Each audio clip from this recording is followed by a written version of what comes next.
Fall in New England is notorious for its beauty, yet after living here all my life, I'm still blown away every single time it comes around. I live for those moments like the first dip in the river when you actually get goosebumps and the canopy becomes electric with color, the earth feels golden and cozy, and the landscape is further transformed into quintessential works of art. But the thing about autumn, at least the colorful part, is that it doesn't last very long, and all of those mountainsides that were covered in orange and red and yellow are now becoming bare. We are yet again in a transitionary phase marked by the hunter moon that just happened in October, letting us know that the change is here and it's time to prepare for winter. And I still had a lot of work left to do before the first snow.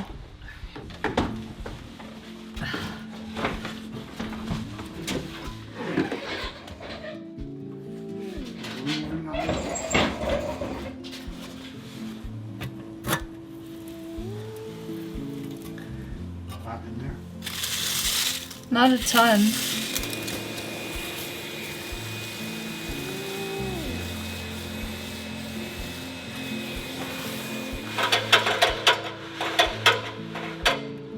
My dad's here. We're gonna clean the chimney together. We swept it last year too, and we did have a fire already this year, but it's still important to get it swept out for the season.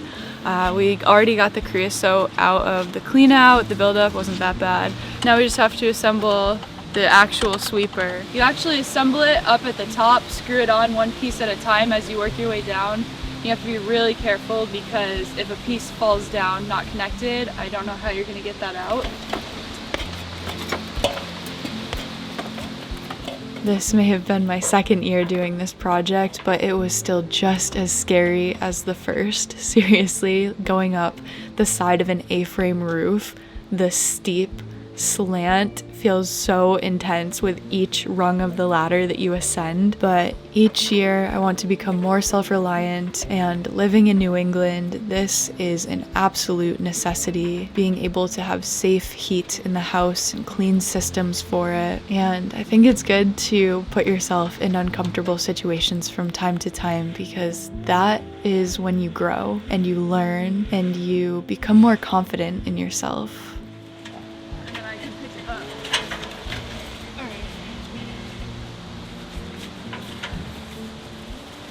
Now everything has been knocked down to the bottom, so I'm gonna suck it all out one more time and then it's good to go. The basement's really messy right now. It's going to be like this until we start renovations. There's a lot of work to do, so that's why it's messy. Honestly, there's not that much, so that's good.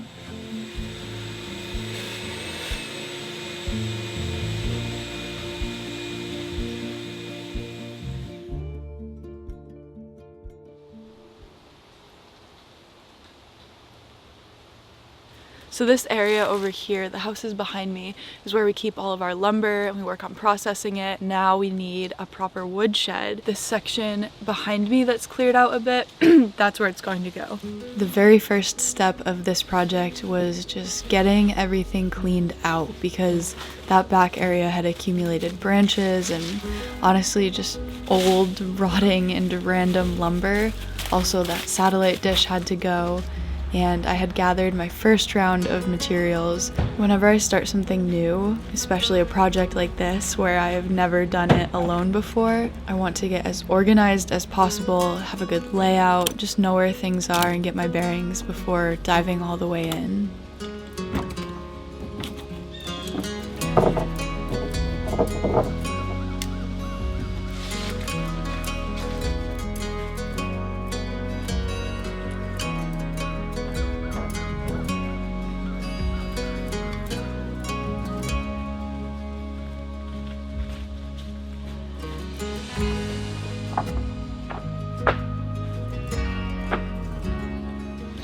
All right, Kyle's grabbing the gravel right now so I can just keep the shed off of the ground, elevate it a bit, prevent it from rotting. I'm also using pressure treated lumber, but there are some branches in the way.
It took a couple of rounds of dumping the gravel and smoothing and compacting to get it really secure and level and ready to build on. Then I had my grandma's birthday party, so I had to call it for the night. Sometimes it's nice to stop when you have a lot of momentum because you can jump right back in easily. I had a clear vision and I was ready to go and start building first thing the next morning.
My battery just died on the last screw and I didn't even get to go in all the way.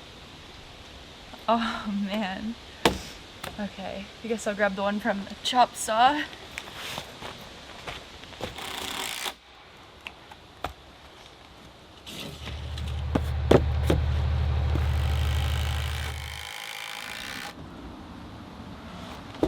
Nice. Getting these studs in was really hard at first, but it was just because I was having trouble getting them level on the bottom. Putting a couple 4x4s underneath to hoist it up for a second and putting them right under where the 4x4s will be makes it level and held in place on the first go. It's getting hot. Whew.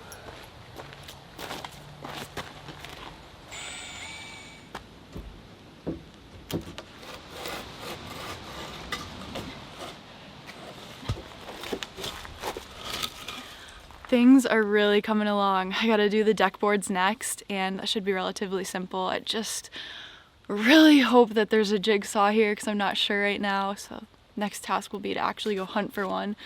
And then I wanted to do the sides of the shed, but I think I want to do the rafters and the purlins and the roof and get all the hard stuff squared away first. So then that last step will be so satisfying and simple. Okay, jigsaw, where would it be?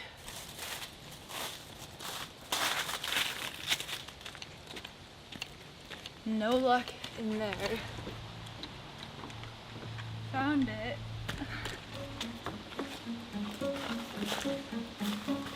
I've got a couple tricky cuts because they have to be done on the same board, so everything has to be really correct. And I only have the exact amount of deck boards needed, so there's truly no room for error. Otherwise, I'm going to have to spend hours grabbing more materials going into town, so just gotta take my time and do it right.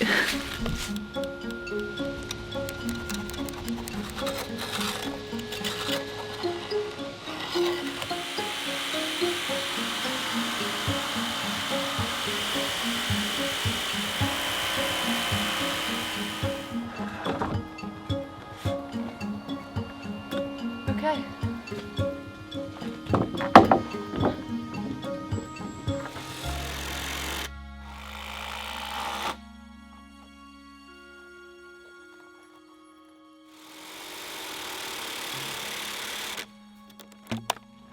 That wraps up the deck. I have only a couple screws left. I made it with just under 10 left.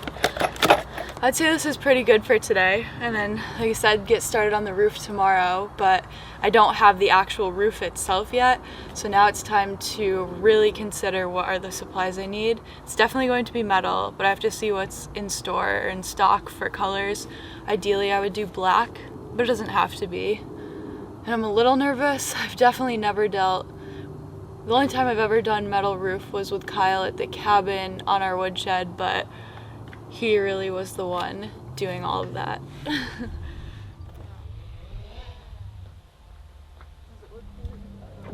I spent the whole day finishing up a fall video that I'm going to put out, and so now it's close to sunset, so I think the only thing I'll be able to do today really is get the rafters on. Kyle's over working on his shed. I just got so much water. That's got to be old too because it hasn't rained in a while. There's going to be 6 of them, and I just have to cut them to length. All goes well, I should be done before sunset.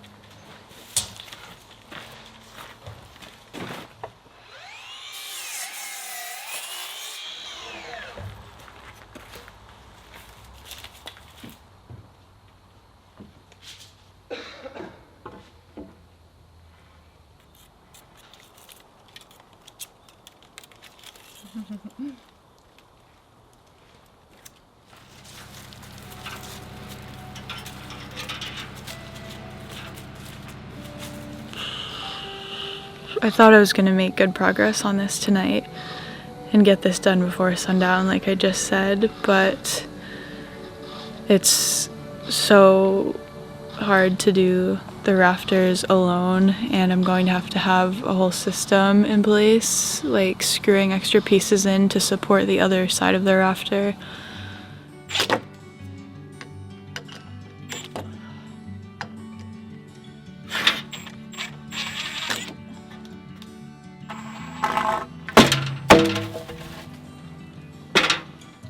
Wow. It's getting dark and I really don't know if I'm gonna be able to get this done, which is really, I just feel like I'm behind already, which is not a good feeling. That being said, I would like to at least get my system down for one of the boards so I know what to do when I come back to this.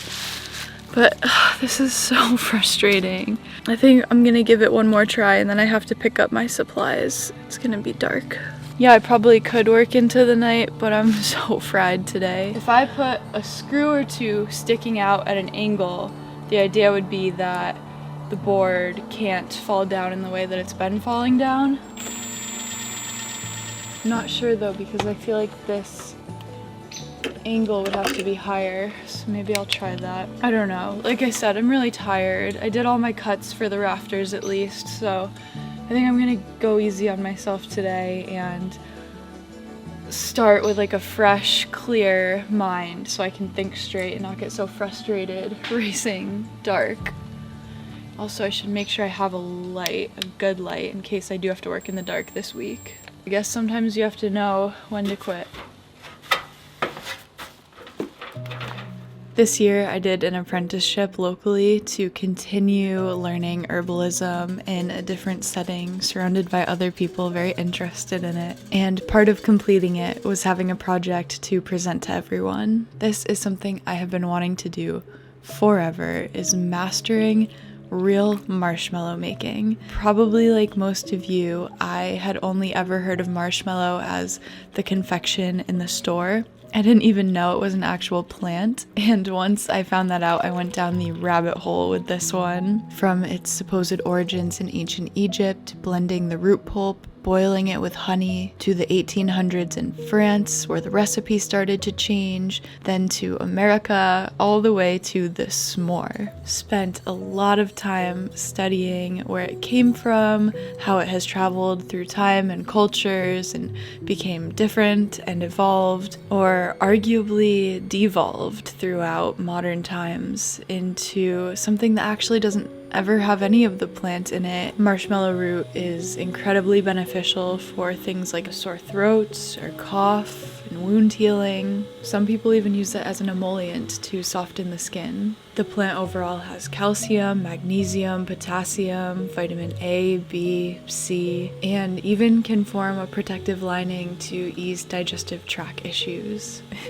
If you can't tell, I'm really fascinated by it. And mastering my version of Marshmallows has been game-changing, especially with the cold season here. And you could take the marshmallows in probably infinite directions. I thought about doing a golden milk version, a cinnamon version, kind of any herb you want to infuse into it, you can make it work. But my classic one is with maple syrup and pasture-raised beef gelatin, splash of real vanilla extract, and of course, true marshmallow root powder. That gelatin helps your skin, your hair, joints, bones, digestion. Maple syrup's got minerals and antioxidants. Seriously, I will not be going back to the old stuff after this. These came out really, really good. The texture's right, the flavor's perfect, it's just the right amount of sweet. They're so airy and puffy. If you make them, don't pack them too tightly, they will stick together. And also don't put them in the fridge. They're best on the countertop and they'll last for a couple weeks like that. Yeah, and the scraps will get their own jar because I can't really pack them anymore in here. I'm stocked up, that's for sure.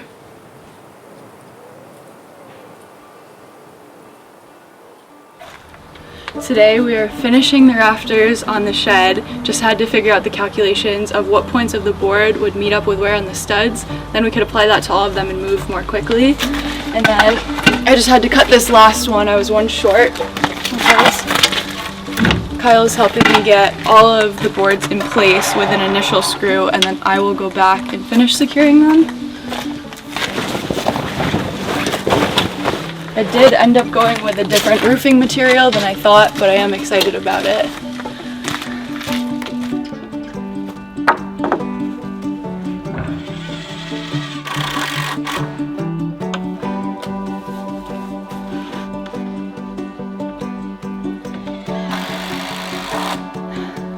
It's getting really hot. Upper 70s today. And Kyle and I are both doing our projects, so we have to take turns using the miter saw. So I just grabbed it, brought it back over, set it up. Now I can do the next step.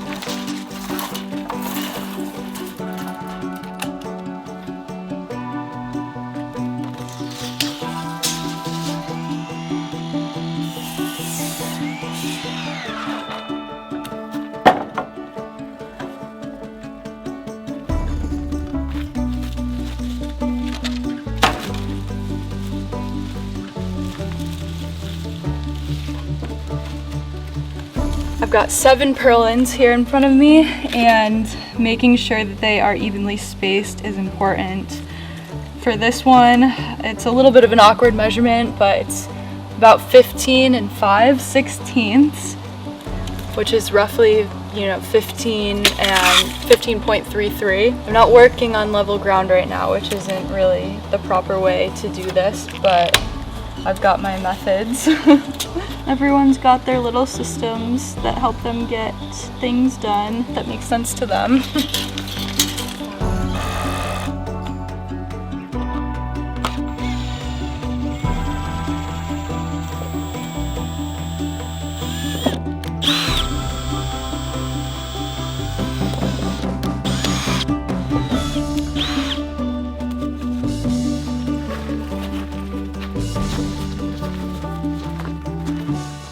It was really satisfying to get that lifted up and in place and ready for roof installation and next steps. And though I was so close to being done, and despite all the heat that day, I knew the cold and lasting frost was right around the corner. So I had to tackle one more project before I could finish this one. Today's plan is to get the garlic going, which I grew inside of the garden last year, but I read that it's pretty deer and rodent resistant, so I'm going to make a bed today with Kyle. He's got the excavator going right now. We just have to till the soil, aerate it, amend it with a couple of things, get it nice and loose. Then maybe in the spring when the shoots come up, I'll give it more of a boundary if I want to protect it more. Mowed the area the other day, broke up the leaves into the soil. Then I'll have that compost to put on top of it too in the spring that we've been working on.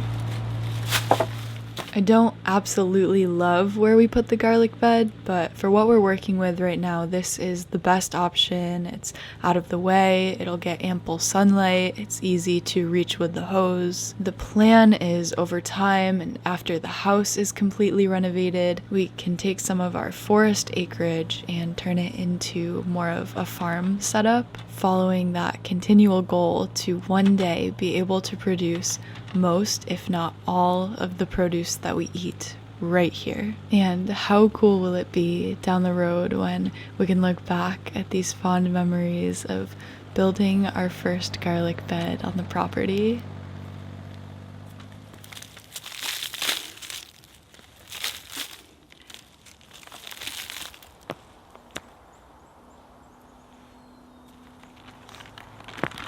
The soil's broken up, but now I need to add the compost and the peat moss. I've got a little bit of perlite,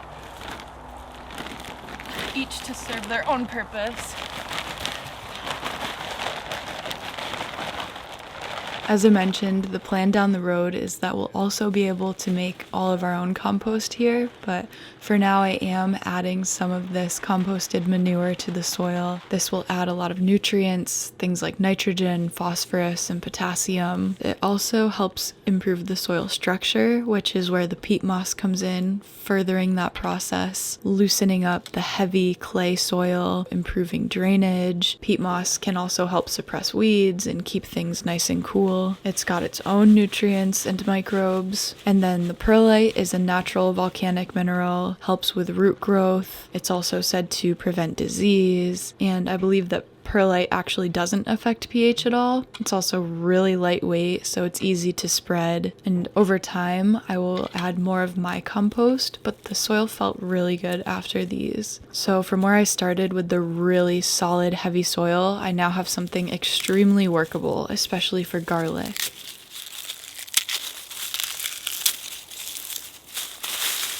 Yeah, this is feeling really good right now. Pretty loamy.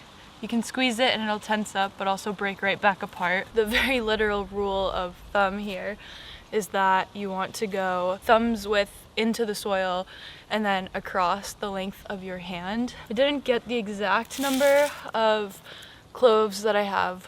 I'm hoping it will work out nicely here. And pointy side up always.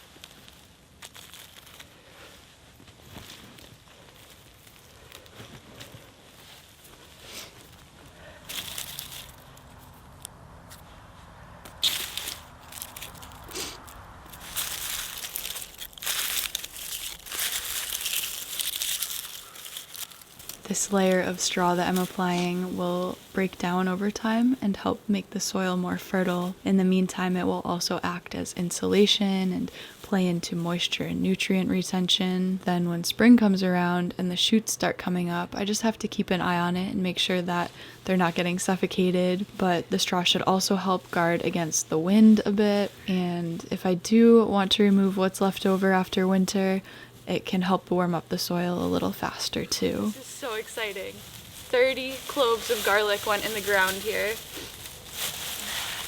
Feels really good to have this done well in advance of the ground freezing and any snow.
one and then it's done.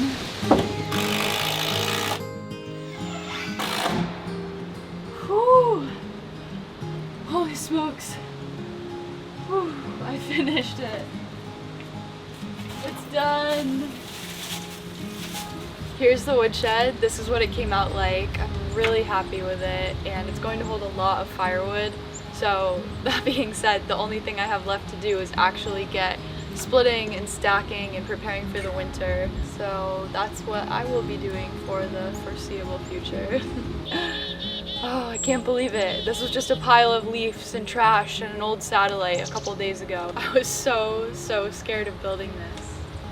And in the end, it was fine. It was really fine.